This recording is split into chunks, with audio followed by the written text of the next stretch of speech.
O filósofo René Descartes, nascido em 1596, postulava que o homem possuía duas substâncias. Uma substância material, que era o corpo, e uma substância imaterial, a alma. Esse pensamento filosófico de Descartes ficou conhecido como o dualismo cartesiano. Segundo Descartes, o corpo não pensava, pois isso era um atributo da alma. A alma ocupava toda a extensão do corpo. Mas o que Descartes pensava e tentava explicar é como que havia essa interação entre a alma imaterial, pensante, e o corpo material não pensante.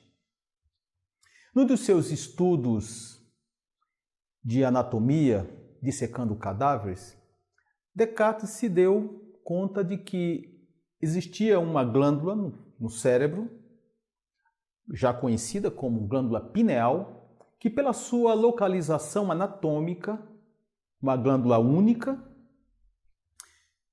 assim ele atribuiu a essa glândula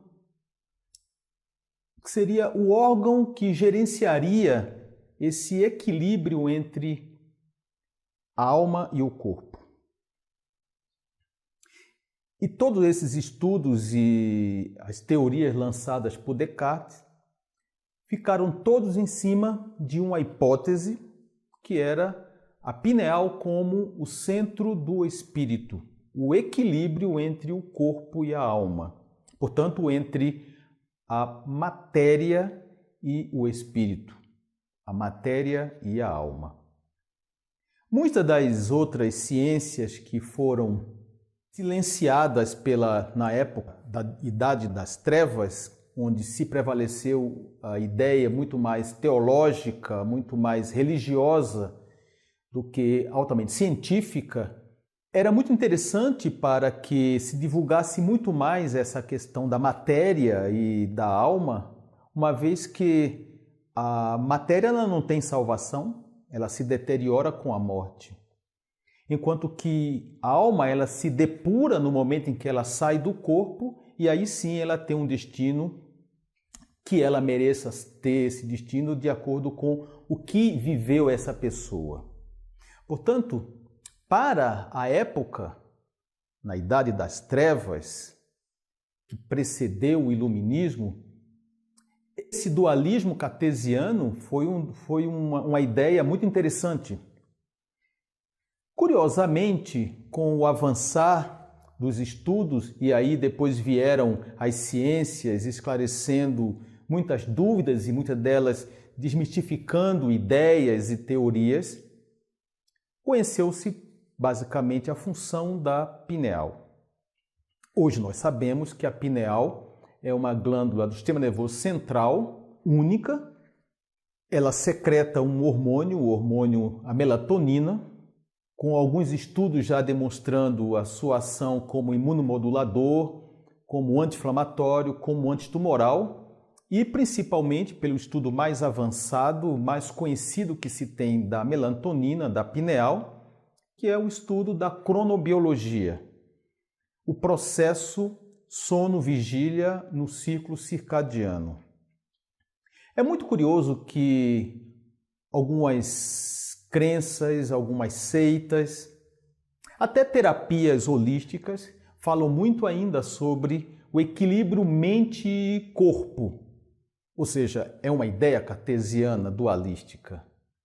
E não é raro encontrar que ainda se fala da pineal como um legado da ideia de Descartes de que a pineal é o centro do espírito, é o centro do equilíbrio entre a mente e o corpo.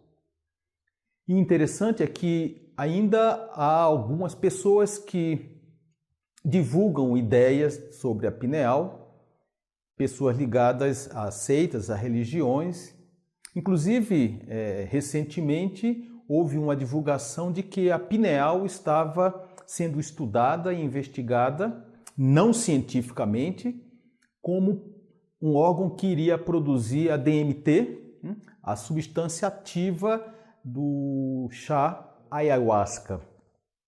Bem, é claro que o que se sabe cientificamente sobre a pineal é a sua produção da melatonina, é a sua participação na regulação sono-vigília, na cronobiologia, que é uma área altamente estudada hoje pela neurociência, pela neurologia.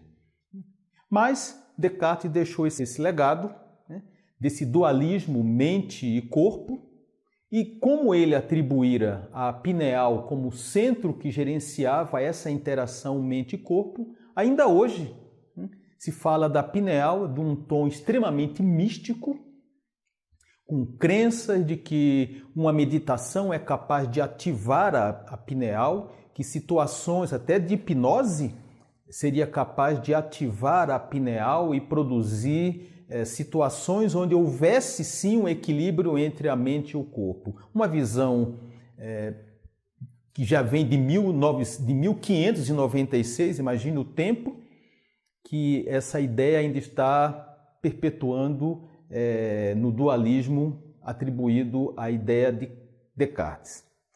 Lógico que a neurociência não tem compartilhado nada com essa ideia, uma vez que a pineal está muito bem estudada como um órgão produtor do hormônio melatonina, responsável pelo ciclo vigília-sono, e não como uma estrutura responsável pelo equilíbrio da mente e o corpo.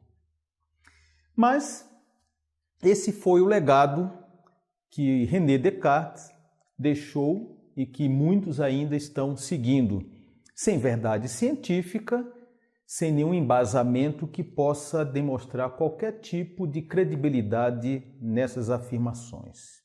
Inscreva-se no nosso canal no YouTube, clique no sininho, curta o vídeo, deixe o seu comentário, que é muito importante para que possa haver uma interação de conhecimentos entre você e nós aqui do nosso Instituto Mente e Cérebro. Acompanhe as nossas redes sociais, os links estão na descrição. Um abraço.